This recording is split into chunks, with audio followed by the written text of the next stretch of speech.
तो दोस्तों, आज बात करते हैं छत्तीसगढ़ के उन सभी चर्चित स्थलों की जो हाल फिलहाल में खबरों में रहे हैं। कहीं कोई नई पुरातात्विक खोज हुई है तो कहीं कोई विश्व रिकॉर्ड बना है। आने वाली परीक्षाओं के लिए ये सारे पॉइंट्स बहुत जरूरी हैं। तो चलिए हर तथ्य को एग्जाम के नजरिए से समझते हैं ताकि हमारी तैयारी और भी मजबूत हो सके। तो आज हम क्या क्या देखने वाले हैं? सबसे पहले हम कुछ बड़ी घोषणाओं और पुरातात्विक खोजों से शुरू करेंगे।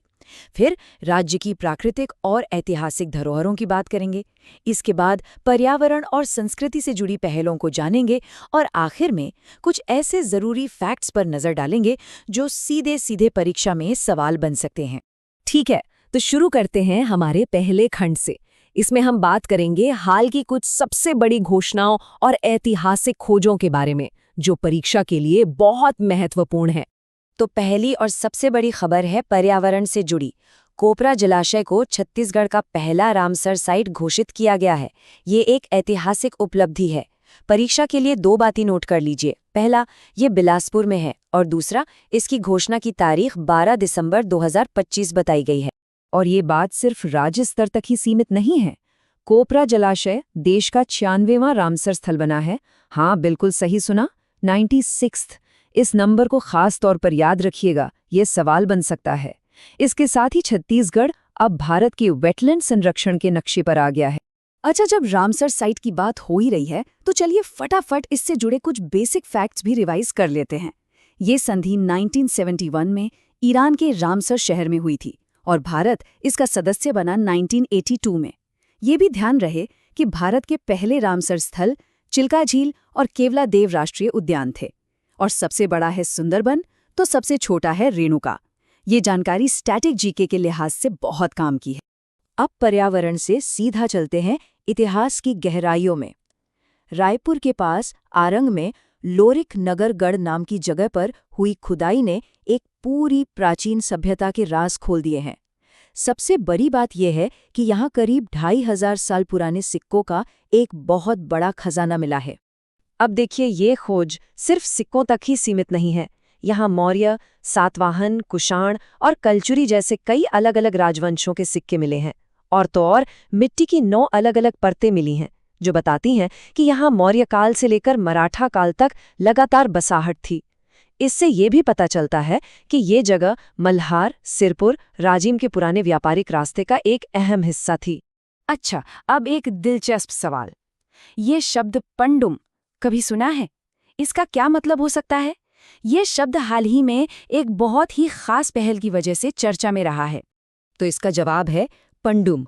गोंडी भाषा का एक बहुत ही सुंदर शब्द है जिसका मतलब होता है त्योहार या एक साथ मिलना जुलना। और ये नाम अपने आप में उस पहल के मकसद को बयां करता है। और ये रही वो पहल, पंडुम कैफे। इसका उद्घाटन 17 नवंबर 2025 को जगदलपुर में किया गया। लेकिन ये सिर्फ एक कैफे नहीं है। इसका असल मकसद नक्सल हिंसा से पीड़ित लोगों और सरेंडर कर चुके पूर्व माओवादियों को एक सम्मानजनक जिंदगी देना है। इसकी टैगलाइन भी कितनी अच्छी है, जहां हर एक कप कहानी कहता है।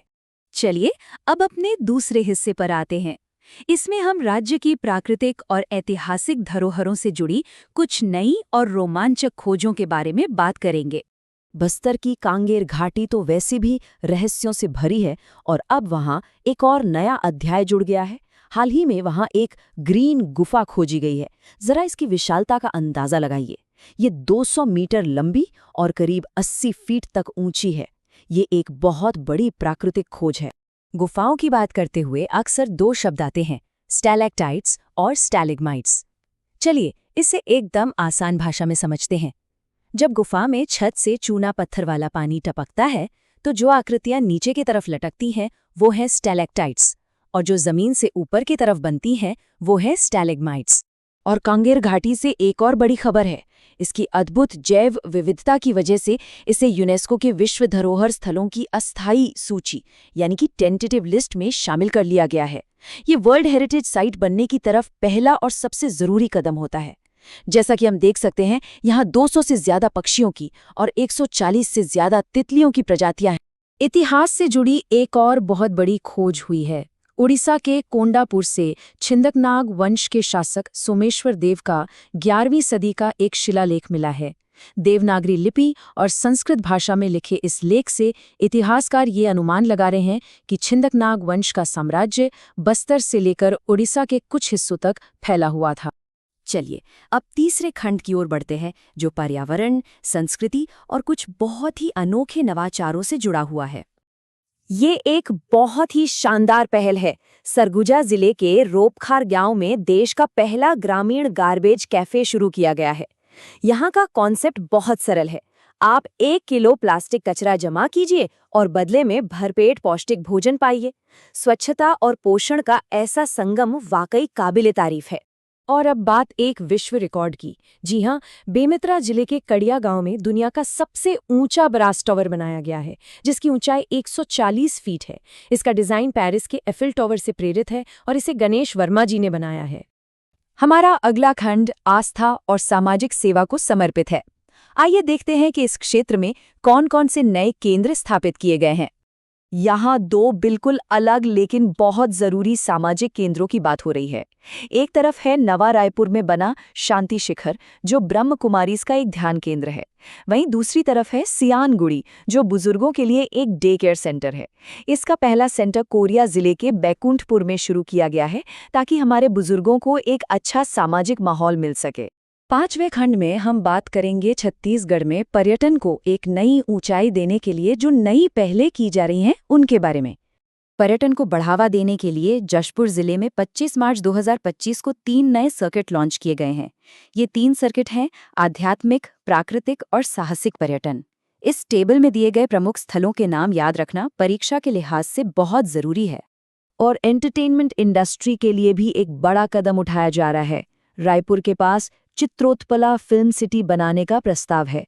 ये लगभग 300 करोड़ रुपए का प्रोजेक्ट है, जिसमें केंद्र सरकार और अन्य स्रोतों की लगभग बराबर की हिस्सेदारी है, जैसा कि हम इस चार्ट में देख सकते हैं। चलिए अब आते हैं हमारे आखिरी और सबसे तेज खंड पर। ये एक तरह से रैपिड फायर राउंड है, जिसमें हम कुछ वन लाइनर फैक्ट्स देखेंगे जो एग्जाम में सीधे सीधे पूछे जा सकते हैं। आइए कुछ और प्रथम तथ्यों पर जल्दी से नजर डालते हैं। ध्यान दीजिएगा, भारत का पहला बाल विवाह मुक्त जिला बना है बालोद। प्रदेश का पहला प्लास्टिक पार्क रायपुर के उरला में है। पहली घुड़सवारी अकेडमी रामानुजगंज में खोली गई है और देश का पहला सरकारी कोल्ड स्टोरेज दंतेवाड़ा के पात्रास में शुरू हुआ है। ये सभी तथ्य बहुत महत्वपूर्ण हैं। इसी क्रम में आगे बढ़ते हैं। टेक्नोलॉजी के क्षेत्र में देखें तो देश की पहली AI साइबर सिटी भिलाई में बनाने का प्रस्ताव है और पहला AI स्पेशल इकोनॉमिक जोन नवा रायपुर में विकसित होगा। स्वास्थ्य के क्षेत्र में प्रदेश का पहला जेनेटिक सेंटर बिलासपुर में बना है और कबीरधाम का गिधा पंचायत प्रदेश का पहला टीबी मुक्त गांव बन गया है। तो चलिए, अब तक हमने जो भी पढ़ा उसका एक फटाफट रिवीजन कर लेते हैं। ये वो पॉइंट्स हैं जिन्हें हमें किसी भी हाल में नहीं भूलना है। ये परीक्षा के लिए सबसे ज्यादा जरूरी है। तो एक बार फिर दोहराते हैं। छत्तीसगढ़ का पहला रामसर साइट कौन सा है? कोपरा जलाशय। यूनेस्को की अस्थायी सूची में किसे शामिल किया गया? कांगेर घाटी राष्ट्रीय उद्यान को। देश का पहला ग्रामीण गार्बेज कैफे कहाँ है? सरगुजा के रोपखर गांव में। 2500 साल पुराने सिक्के कहाँ मिले? आरंग के लौरिक नगरगढ़ में। और देश की पहली AI साइबर सिटी कहाँ प्रस्तावित है? भिलाई में। ये तथ्य बिल्कुल याद रखने हैं। और आखिर में एक सवाल सबके लिए, ये जितनी भी सांस्कृतिक, पर्यावरणीय और तकनीकी पहलें हो रही हैं, ये सब मिलकर छत्तीसगढ़ के भविष्य को किस दिशा में ले जाएंगी? इस पर विचार जरूर कीजिएगा। धन्यवाद।